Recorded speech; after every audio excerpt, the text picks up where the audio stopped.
খবর 24 সাথে আপনাকে স্বাগত। নতুন নতুন খবর জানার জন্য আমাদের চ্যানেলে চোখ রাখুন।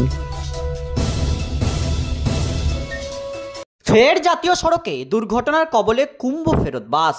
ঘটনা হুগলির দাঁতপুর থানার সোমসাড়া এলাকায়। সূত্রের খবর, 19 নভেম্বর জাতীয় সড়ক দিয়ে আসছিল বাসটা। বাসে ছিলেন 62 জন পুণ্যার্থী। তাদের উদ্ধার করে হুগলি গ্রামীণ পুলিশ। আহতদের উদ্ধার করে প্রথমে ধনিয়াখালী হাসপাতালে নিয়ে যাওয়া হয়। দুর্ঘটনার খবর পেয়ে ঘটনাস্থলে যান হুগলি গ্রামীণ পুলিশের অতিরিক্ত পুলিশ সুপার কল্যাণ সরকার, সঙ্গে যান ডিএসপি প্রিয়ব্রত বক্সি। সূত্রের খবর, বর্ধমানের দিক থেকে কলকাতামুখী রাস্তা ধরে যাওয়ার সময় দাঁতপুরের সোমসাড়ার কাছে নিয়ন্ত্রণ হারিয়ে ফেলে বাসটি।